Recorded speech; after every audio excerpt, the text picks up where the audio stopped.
તમામ પ્રબુદ્ધ મિત્રોનું મોજે દરિયામાં સ્વાગત છે। કચ્છથી એક સાહેબનો ફોન આવેલો અને વાત કર્યા પછી લાગ્યું કે ઘણા બધા મિત્રો એમની જેવા છે જેમને આ યાત્રા તો કરવી છે પણ પૂરતું માર્ગદર્શન નથી। પણ અગાઉ આપણે કહેલું કે તમારામાં અંદરની ઈચ્છા શક્તિ હશે તો અસ્તિત્વ તમને ઘેર બેઠા માણસ મોકલીને માર્ગદર્શન આપી જશે। જરૂર છે ફક્ત તમારા અંતરાત્માના અવાજની। તો આજ દિન સુધીના જીવનમાં અને ખાસ આ અગોચરની દુનિયા વિશે જે કાંઈ માનવ ઉપયોગી મેં જાણ્યું છે એનો લાભ બીજાને પણ મળે એ આશયથી જ આ ચેનલ ચાલુ કરેલી છે। એટલે વિનંતી કે સંબંધીઓ અને મિત્રોને પણ સબસ્ક્રાઈબ કરાવી શેર કરજો અને આ બધા વિડીયો એક બંધ કમરામાં શાંતિથી સાંભળજો જેથી કંઈક એવું મળશે જે તમને જીવનમાં ઉપયોગી થશે। તો મિત્રો, મનુષ્યનું જીવન હંમેશા સુખમય રહે એના માટે હંમેશા ઝઝૂમતો હોય છે, પણ અમુક જગ્યાએ માણસની સમજની બહાર જે ઘટનાઓ બને છે એનાથી માણસ મૂંઝાઈ જાય છે કે જેનો ઉકેલ આ દુનિયાના ઉપાયોમાં શક્ય નથી અને એના લીધે જ પછી માણસે અગોચરના રહસ્યો જાણવા કોશિશ ચાલુ કરી। માનવ શરીર ઉપર કામ કર્યું અને સામાન્ય બુદ્ધિ જ્યાં કામમાં ના આવે ત્યાં કોઈ સર્વોપરી સત્તાનો સહારો લીધો અને એ પ્રયત્નોમાં જ ધર્મનો ઉદય થયો। પણ ધર્મમાં પણ જેમ જેમ લોકોને આસ્થા બેસવા લાગી એમ એમ ધર્મના અમુક ઠેકેદારોને એવું સમજાયું કે લોકોને ધર્મના નામે જે કંઈ પીરસવામાં આવે એ બહુ સહેલાઈથી પીરસાઈ શકે છે અને લોકો આંધળા બનીને માની પણ લે છે। આવું વિચારનારા અમુક ક્રિમિનલ મગજના લોકોએ ધર્મમાં અમાનવીય નિયમો નાખીને માણસથી માણસમાં નફરતના ઝેર વાવ્યા। એના લીધે ધર્મના નામે જેમનું શોષણ થવા લાગ્યું એવા ઘણા બધા માનવ સમુદાયો આખરે ધર્મથી પણ નફરત કરવા લાગ્યા, જેમને નાસ્તિક કહેવામાં આવ્યા।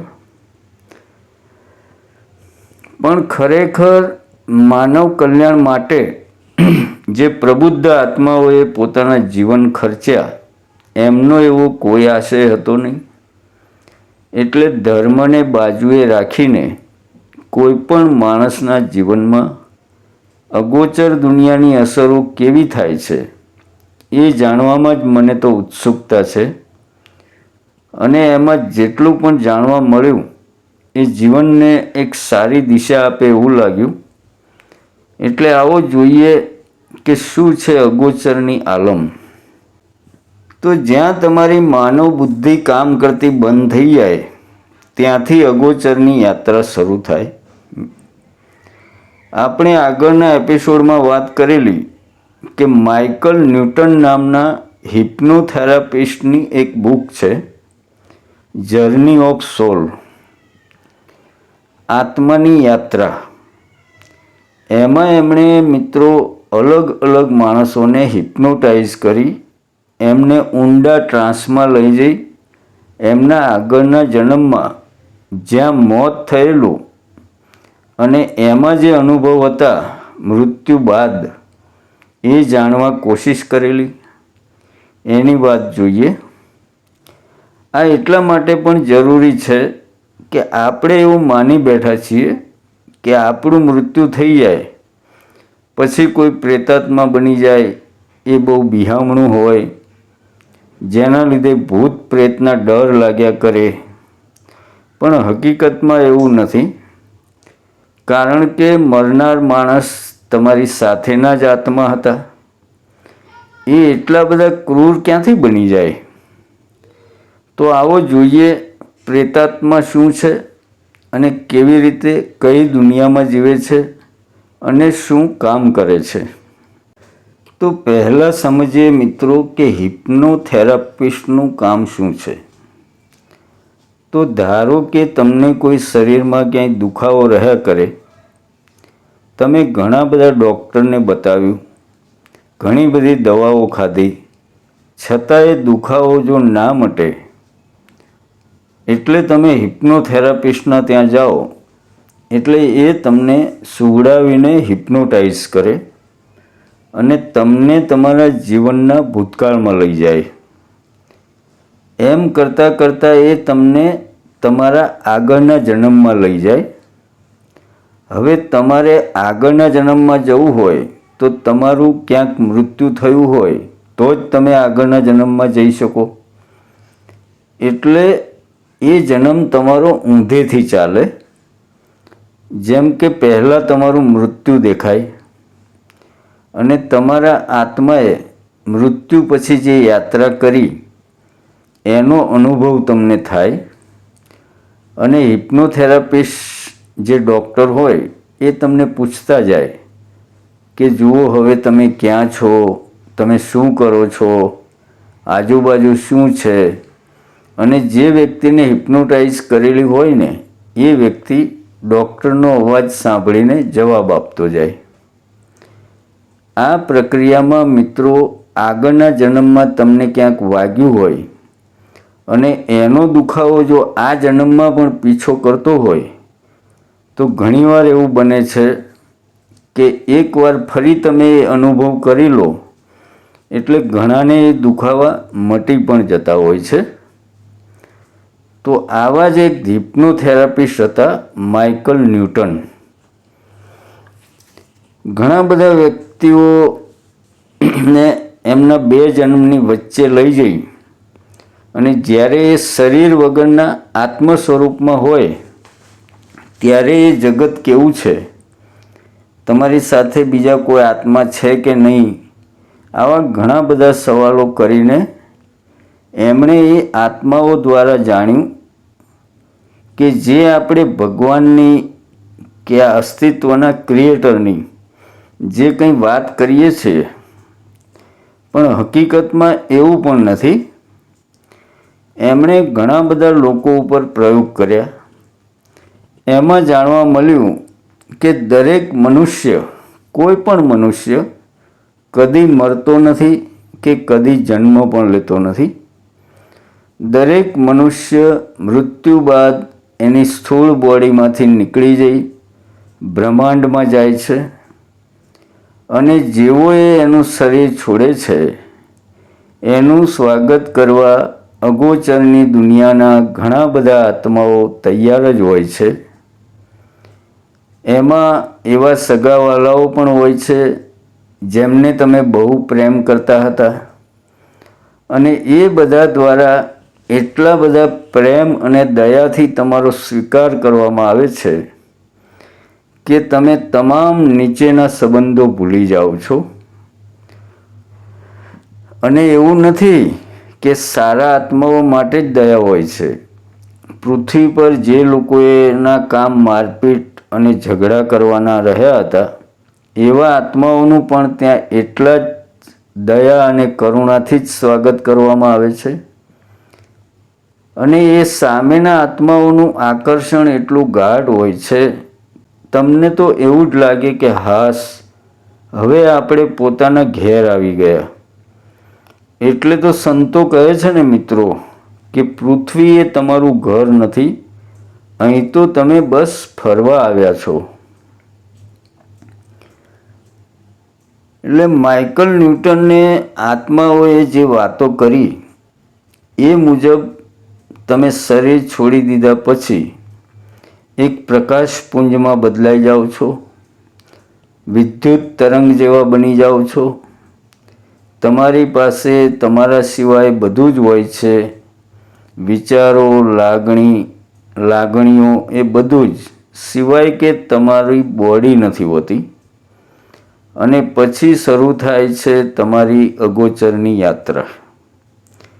પણ મિત્રો, આપણે જેવી ભૂત પ્રેતની બિહામણી કલ્પનાઓ કરી છે એવું કશું જ નથી. એવું કાંઈ જ હોય એવું એક પણ આત્માએ કહ્યું નથી. ઉપરથી તમે જાઓ એટલે તમારા કર્મો મુજબ અને તમારી સમજદારી મુજબ તમને કેટેગરી આપવામાં આવે છે અને તમારાથી વધુ સમજદાર જે આત્માઓ હોય એ તમારું માર્ગદર્શન કરે છે અને તમને સમજાવે છે કે તમે પૃથ્વી પર ક્યાં ક્યાં શું શું ભૂલો કરી અને એમાં ફરી તમારે એ ભૂલોને સુધારવા જન્મ લેવો કે ના લેવો એ તમારા હાથની જ વાત હોય છે. ઘણા આત્માઓએ તો એમ પણ કહ્યું કે તમારે હજી કંઈ શીખવાનું બાકી હોય તો તમારાથી વધુ સમજદાર આત્માઓ બહુ પ્રેમથી જ તમને સમજાવતા હોય છે કે હવે ફરી જન્મ લેવાનો સમય પાકી ગયો છે. પણ છતાં એ તમારી ઈચ્છા હોય તો જ તમે જન્મ લઈ શકો. ત્યાં કોઈ તમને ફોર્સ કરતું નથી. અમુક આત્માઓ તો ત્યાં સુધી કહ્યું કે મને તો ઈચ્છા બીજો જન્મ લેવાની છે, પણ પૃથ્વીનો પ્રોબ્લેમ એ છે કે સાલું ત્યાં ગયા પછી બધું ભૂલી જવાય છે કે આપણે શેના માટે આવેલા અહીં. બુદ્ધ અને મહાવીર જેવા આત્માઓ ઘણા સમય સુધી જન્મ લેતા નથી, પણ આપણી જેવા સામાન્ય માણસોને જીવનના પાસાઓ જાણવા વારે વારે જન્મ લેવો પડે છે. જ્યાં સુધી તમે સમજદાર આત્મા નથી બનતા ત્યાં સુધી તમારું આ ચક્કર ચાલુ જ રહે છે. પણ મૃત્યુ બાદ જે દુનિયા છે એ એકદમ કરુણા અને દયાથી ભરેલી છે. ત્યાં કોઈ જાતની રોકટોક નથી હોતી. એક આત્માને તો પૂછવામાં આવેલું કે તમે લોકો એકબીજા સાથે કેવી રીતે વાતો અને વિચારોની આપ-લે કરો છો? ત્યારે એમણે જણાવેલું કે આંખોથી અને મનથી જ અમે સમજીએ કે સમજાઈ શકાય. એટલે જ મિત્રો આપણે શરીર વગરના ભૂતની બિહામણી આંખોની કલ્પના કરેલી છે, પણ હકીકતમાં એ એક પ્રેમાળ અને કરુણા ભરેલી આંખો હોય છે. માઇકલ ન્યૂટનની વાતોમાં અતિશયોક્તિ નથી. એમણે જે પ્રયોગ કર્યા એ હુબહુ બુકમાં આપેલા જ છે. એટલે કોઈ એક નક્કી કરેલા કોઈ નામી પરમાત્મા નથી, પણ જે પણ આત્મા સમજદાર બને છે એ બધા જ કરુણા અને દયાવાન હોય છે. જેને તમે ભગવાન કહો જે કહો એ, પણ એના માટે શરીર વગર તમે આત્મ સ્વરૂપ છો અને અહીં તમે ફક્ત શીખવા આવ્યા છો. હકીકતમાં પૃથ્વી એ તમારું ઘર નથી. તમારું અસલી ઘર તો આત્મ સ્વરૂપ જ છે. એટલે જ્યારે તમે દેહમાં રહેવા છતાં તમે જો આત્મ સ્વરૂપ જીવો તો સમજો કે આ સેકન્ડમાં જ મોક્ષ છે.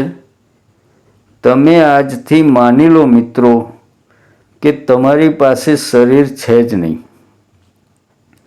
તો ધીરે ધીરે તમે મોક્ષ તરફ જતા જશો. જેમ કે સંતો કહે છે ને કે નથી રહ્યા કામના જગના વ્યવહારા.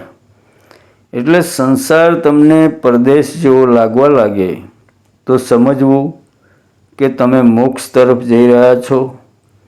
અંતમાં મિત્રો, માઇકલ ન્યૂટન જે આત્માઓ સાથે સીધી વાતો કરી છે એ કદીક પછીના એપિસોડોમાં આપણે વાત કરીશું. તો અગોચરની યાત્રામાં મારી સાથે જોડાઈ રહેવા ચેનલને સબસ્ક્રાઈબ કરી સંબંધીઓને પણ શેર કરજો એ વિનંતી. તો મળીશું મિત્રો આવતા એપિસોડમાં.